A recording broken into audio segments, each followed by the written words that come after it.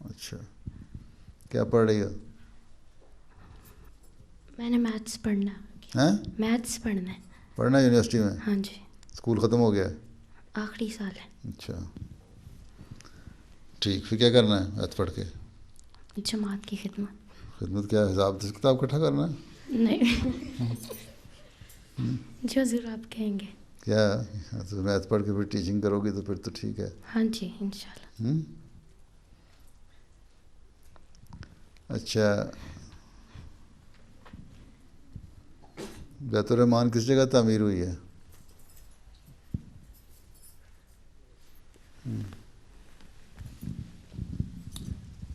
La Pobla de Baibona. کیا؟ لا Pobla de Baibona. لا پوبلا لی De Baibona. دیوا Baibona. والی بونا ہے. جی. بونا کہ بونے؟ Bona. بونے. ہاں جی. اچھا اچھا، تو اس جگہ کا نام کیا ہے؟ لا پوبلا. La Pobla de Baibona.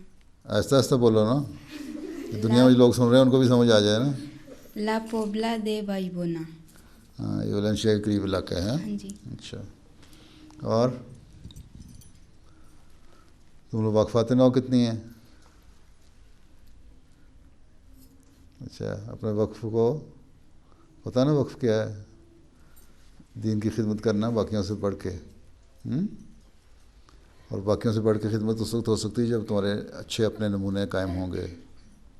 سمجھ آئی؟ نیک نمونے قائم کرو گے دنیا کے لیے، دوسروں کے لیے مثال بنو گے تو پھر ہی صحیح وقت خرچ ہو سکتا ہے. ٹھیک ہے، اور کوئی بات؟ قرآن کریم کا جو بڑی ہو گئی ہے نا، قرآن کریم کا ترجمہ باقاعدہ پڑھا کریں. اگر اردو نہیں پڑھنی آتی اسپینش میں پڑھو. ٹھیک ہے، اور کوئی بات؟ ہاں، مائکرو فون لو اور بات کرو. السلام علیکم پیارے دوست. السلام. حضور میں نے پوچھنا تھا کہ جو وقفے نو میں نہیں ہے وہ اپنے آپ کو اگر یعنی کہ دین کی خدمت کرنا چاہے تو وہ کیسے؟ کس نے روکا ہے؟ یہ کون سی وقفے نو بیٹھی ہیں دین کی خدمت کر رہی ہیں؟ نہیں، اگر لجنا میں رہ کے بھی دین کی خدمت کر سکتے ہو. وقفے نو نہیں ہے تو کئی ہماری ڈاکٹر کام کر رہی ہیں، ڈاکٹر بن کے انہوں نے دین کی خدمت کی ہے. کئی ٹیچر ہیں جو ٹیچر بن کے دین کی خدمت کر رہی ہیں افریقہ میں. ٹھیک ہے، کئی ایسی ہیں جو اور دین کر رہی ہیں، ترجمہ میں جماعت کے لٹریچر کا ترجمہ کر رہی ہیں لینگویسٹ بن کے ہیں. اور بہت سارے فیلڈ ہیں، وقفے دین کی خدمت تو کر سکتے ہو. ٹھیک ہے، اور پھر لجنا کی اپنی تنظیم، اگر لجنا ایکٹیو ہو جاتی دین کی خدمت ہوتی ہے. ہیں ٹھیک ہے نا. اسپین کی لجنا کو نا دیکھو گے جو کام نہیں کرتی صحیح طرح، تم لوگ ذرا بڑھ کے آگے کام کرو. ہاں، اور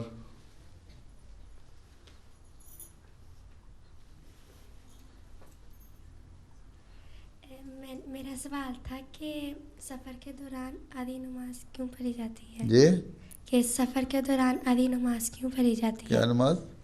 آدھی نماز. آدھی نماز قصر کرتے ہیں نماز کو. ہاں، وہ کہتے ہیں قصر کرنا. قصر کرنا. ٹھیک ہے، سفر میں اللہ تعالیٰ فرماتا ہے دین میں آسانی ہے، سختی نہیں ہے. ٹھیک ہے، اسلام کی خوبصورتی ہے یہ کہ آسانی پیدا کرتا ہے. اور سفر میں کیونکہ مختلف حالات ہوتے ہیں، بعض سہولتیں نہیں ہوتی، تنگی بھی ہوتی ہے، اس لیے قصر نماز کی اجازت دی ہے اللہ تعالیٰ نے. اور حضرت صلی اللہ علیہ وسلم نے ہمیں پڑھ کے دکھائی کہ اس طرح سفر میں قصر نماز پڑھا کرو. اگر 14 دن سے 15 دن سے کم کا سفر ہے. ٹھیک ہے، اگر 14 دن سے زیادہ کا ہے تو پھر پوری نماز پڑھو. ٹھیک ہے، لیکن اگر فیصلہ نہ ہو 2 دن 4 دن رہنا ہے، پھر 4 دن رہنا ہے، پھر 5 دن رہنا ہے، تو قصر کرتے جاؤ. زیادہ لمبا عرصہ بھی ہو سکتا ہے. ٹھیک ہے، حضرت مسیح علیہ السلام نے ایک دفعہ تھوڑے دن کر کے رہنا تھا، زیادہ لمبا عرصہ نہیں. کس کا فون بج رہا ہے؟ فون. یہ زیادہ لمبا عرصہ نہیں رہنا تھا، ارادہ تھا 4-5 دن رہنے کا. پھر ارادہ ہوا ہفتہ اور مزید بڑھا دیا، تو نماز قصر کرتے گئے، تقریباً 2 مہینے تک نمازیں قصر ہوتی رہیں اس طرح. اور پھر حضرت صلی اللہ علیہ وسلم سفر پہ جاتے تھے تو نمازیں قصر کرتے تھے. ایک تو جنگ کی حالت میں تو ایسی ہے نماز ہے کہ تو ایک ایک رکعت پڑھ کے پھر پیچھے ہٹ جانے کا بھی حکم ہے تاکہ دشمن حملہ نہ کر سکے. اتنی سہولت بن جاتی ہے. فرض ہے نماز پڑھنی ضرور ہے. یہی فرمایا کہ ایک رکعت ایک گروپ آئے نماز پڑھے، ایک رکعت پیچھے، پھر وہ پیچھے چلا جائے، پھر دوسرا گروپ آ جائے. تو یہ بھی روایتوں میں ملتا ہے کہ آن وسلم ایک دو سفر سے واپس آ رہے تھے تو دور سے مدینے کے گھر نظر آتے تھے، لیکن آپ نے وہیں رک کے کہا کہ نماز یہیں پڑھتے ہیں، اور وہیں نماز پڑھی، باہر اپنا کیمپ لگا کے وہیں، اور وہیں قصر نماز پڑھی. پھر یہ نہیں کہ نظر آ رہا ہے مدینہ تو چلو گھر جا کے پڑھ لیں گے، اس لیے کہ وہاں ہو سکتا تھا وقت پہ نہ پہنچ سکتے ہوں نماز کے، اور کیونکہ سفر کی حالت تھی اس لیے شک نظر بھی آ رہا تھا، لیکن قصر کی. ٹھیک ہے، سمجھ آ گئی؟ اور بہت پچھلی والی کو دے دو. السلام علیکم حضور. میرا سوال ہے کہ مربی کے کیا معنی ہے اور وہ جماعت میں ہماری رہنمائی کس طرح کر سکتے ہیں؟ کہ مربی کے کیا معنی ہے اور ہماری جماعت میں کس طرح رہنمائی کر سکتے ہیں ہماری؟ مربی کی معنی ہے تربیت کرنے والا. ہیں تم بھی بن سکتی ہو جب تم تربیت کرو اپنے بچوں کی. ہر عورت جو اپنے بچوں کی صحیح تربیت کرتی ہے مربی ہوتی ہے اس کی. اور جو ایک تو ایک ٹرم استعمال ہوتی ہے ہمارے ہاں، جامعہ احمدیہ سے پڑھے ہوئے جو لوگ ہیں جو دین کی خدمت کے لیے وقت اس کر کے آتے ہیں، باہر مشنری بن کے جو آتے ہیں، وہ مبلغ بھی ہوتے ہیں، مربی بھی ہوتے ہیں. مبلغ ہے وہ جو تبلیغ کرنے والا ہے، مربی وہ جو تربیت کرنے والا ہے. تو ان کے کام دونوں ہیں کہ تربیت بھی کرنی ہے اور تبلیغ بھی کرنی ہے، اسلام کا پیغام بھی پہنچانا ہے، اور جو آلریڈی اسلام اور احمدیت میں شامل ہیں ان کو ان کی صحیح تربیت کرنی ہے، ان کو دین کے بارے میں بتانا ہے، قرآن کریم پڑھانا، قرآن کریم کا مطلب سمجھانا، اللہ تعالیٰ اور اس کے رسول کی باتیں بتانا. ہیں صحیح ایک احمدی مربی جو ہے، مبلغ جو ہے، وہ تربیت بچوں کی کرے. حضرت مسیح علیہ السلام نے جس طرح ہمیں بتایا ہے اس طرح بتانا. خلفاء مختلف وقتوں میں جو بتاتے رہتے ہیں ان کو بتانا تاکہ جماعت کی تربیت صحیح رنگ میں ہو سکے اور جماعت کا ایک رخ پہ ساری بہتی رہے. ہاں ٹھیک ہے، اسٹریم لائن کر دینا. ٹھیک، تو اگر کوئی مربی نہیں تربیت کرتا تو تم اس کو یاد کرا دینا یہ کام ہے. یہ بتاؤ.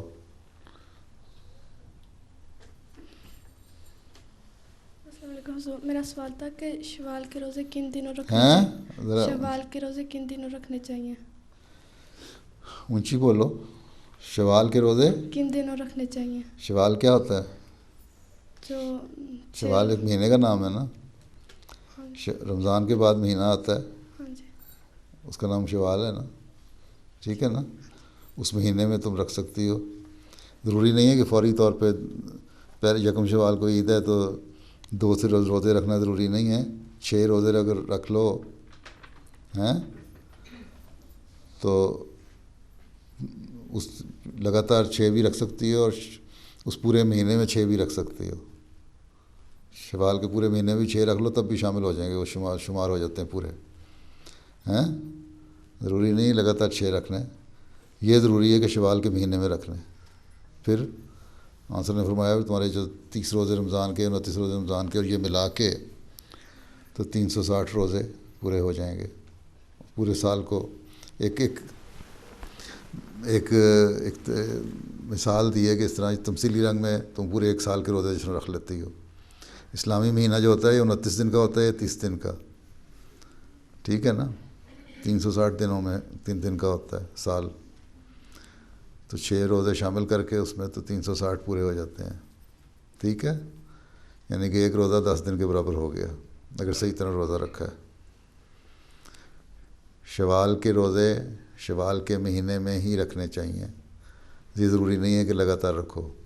نمبر 1، اگر تمہارے روزے رمضان میں چھٹ جاتے ہیں، پورے نہیں رکھ سکتے، تو شوال کے مہینے میں شوال کے روزے رکھ لو، اور جو رمضان کے چھٹے ہوئے روزے ہیں وہ باقی سال کے کسی دوسرے حصے میں پورے کر لو. ٹھیک ہے؟ ضروری نہیں ہے کہ پہلے رمضان کے روزے پورے کرنے ہیں پھر وہ پورے کرنے ہیں. رمضان کے روزے پھر شوال کے بعد ہی پورے ہو سکتے ہیں، اگر کچھ 5-7 روزے چھٹ جاتے ہیں تو. ٹھیک ہے؟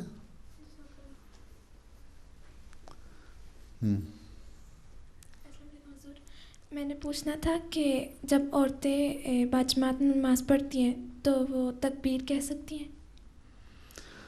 باجماعت نماز پڑھتی ہیں، عورت امام ہوگی، اگر عورت امام ہوگی تو تکبیر کہہ کے نماز پڑھو گی.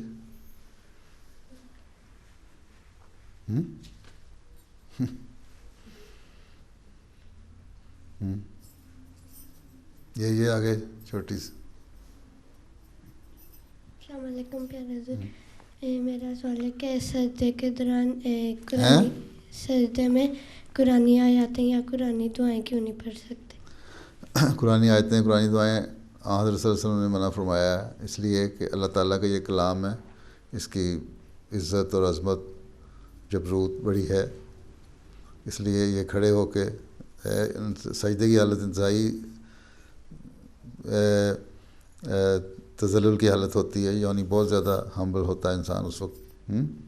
اس میں وہ دعائیں پڑھو جو اپنے زبانی دعائیں جو جن کے لیے تم چاہتی ہو. دروشی بھی پڑھ سکتی ہو، آنسر نے دعائیں سکھائی ہیں وہ بھی پڑھ سکتی ہو، لیکن قرآن کریم کی آیتیں آنسر نے منع فرمایا ہے، اور جو آنسر نے منع فرمایا ہم نے نہیں کرنا. ٹھیک؟ اور یہی اس کا یہی حکمت لگتی ہے کہ اس میں عزت اور عظمت بڑی ہے قرآن کریم کی آیتوں میں، اللہ تعالیٰ کا کلام ہے. ٹھیک؟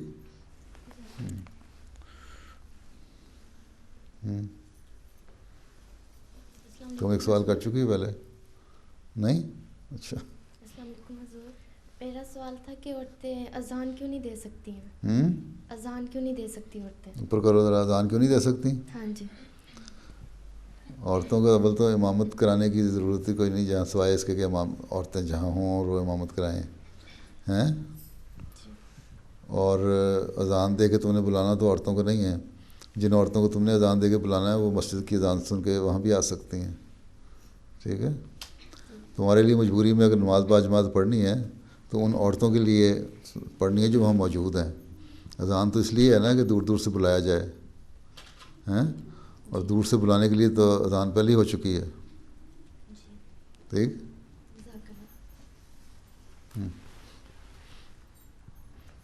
نماز پڑھتے وقت اگر دھیان کہیں اور چلا جائے تو کیا کرنا؟ نماز پڑھتے وقت اگر دھیان کہیں اور چلا جائے تو کیا کرنا چاہیے؟ کیا کرنا چاہیے؟ پھر واپس لے آنا چاہیے وہیں. اگر چلا جاتا ہے نا، تم نماز پڑھ رہی ہو اور تمہارا دھیان چلا گیا کہ میری فلاں سہیلی تھی، اس کے ساتھ میں کل کھیل رہی تھی، اور یہ ہمیں وہاں کھیلتے ہوئے ہوا، لڑائی ہوئی، اسی طرف ڈوب جاؤ، تو واپس آ جاؤ. ہیں؟ ٹھیک ہے؟ استغفار پڑھو اور پھر واپس نماز کی طرف آ جاؤ. ہیں؟ ٹھیک ہے؟ بڑے بڑے لوگ جو ہیں نا ان کے بھی دھیان اور طرف چلے جاتے ہیں، صرف بچوں کے نہیں. تو ایک دفعہ ایک بزرگ تھے، وہ ایک مسجد میں گئے، وہاں امام جو تھا نا نماز پڑھا رہا تھا، اس کے پیچھے نماز پڑھنے لگ گئے. لیکن امام صاحب جو تھے نا وہ کاروباری آدمی تھے، بزنس کرتے تھے، ٹریڈر تھے ہیں. تو نماز پڑھتے ہوئے نا بجائے خاموش نماز تھی، بجائے اس کے کہ دعائیں پڑھے اور یا کھڑا ہوا تو سورہ فاتحہ پڑھ رہا تھا. اس وقت پڑھ تو وہ رہا ہوگا لیکن اس کا دھیان یہ تھا کہ میں یہاں سے اتنا سامان خریدوں گا، ہیں، پھر فلاں شہر دہلی میں جا کے بیچوں گا، ہیں، دہلی سے پھر میں خریدوں گا، اتنا منافع ہوگا، پھر کلکتہ جا کے بیچوں گا، پھر وہاں سے میں جاؤں گا تو سمندر پہ جہاز پہ بیٹھ کے پھر مکے جا کے بیچوں گا، پھر وہاں سے مجھے اتنا منافع ہوگا. ہیں؟ تو بزرگ تو تھے، ان کو اللہ تعالیٰ نے کشفی رنگ میں نا ان پہ ظاہر کر دی امام کی حالت کہ اس طرح نماز پڑھ رہا ہے. تو مکے تک پہنچ کے وہ آگے روس بخارا جانے لگا تھا. تو ان بزرگ نے نماز توڑ دی اور پیچھے جا کے اپنی نماز شروع کر دی. تو بعد میں اس امام کو شکایت کی لوگوں نے کہ یہ دیکھو اس آدمی نے تمہارے پیچھے نماز نہیں پڑھی اور نماز چھوڑ کے علیحدہ پڑھنے لگ گیا تھا. تو وہ بڑا ناراض ہوا امام ان بزرگ پہ کہ تم نے کیوں نماز نہیں پڑھی, تمہیں پتہ نہیں کتنا گناہ ہے نماز توڑنے کا اور نماز پڑھنے کا کتنا ثواب ہے باجماعت نماز پڑھنے کا. تو بزرگ کہتے ہیں کہ مجھے اللہ تعالیٰ نے تمہاری حالت جو تھی وہ بتا دی تھی. میں مکے تک تو تمہارے ساتھ جا سکتا تھا, اس کے بعد میں بوڑھا اور کمزور آدمی ہوں, میں بخارا تک اور روس تک سفر نہیں کر سکتا تمہارے ساتھ, اس لیے میں نماز توڑ کے اپنے پیچھے آ گیا ہوں. تو اگر ایسی حالت ہو نا نماز کی, جو دوسری باتیں یاد آ جائیں, تو استغفار پڑھو, اعوذ باللہ من الشیطان الرجیم پڑھو, پھر دوبارہ سوچ کے نماز پڑھنے لگے جاؤ. ایسا ایسا عادت پڑ جاتی ہے. ٹھیک ہے.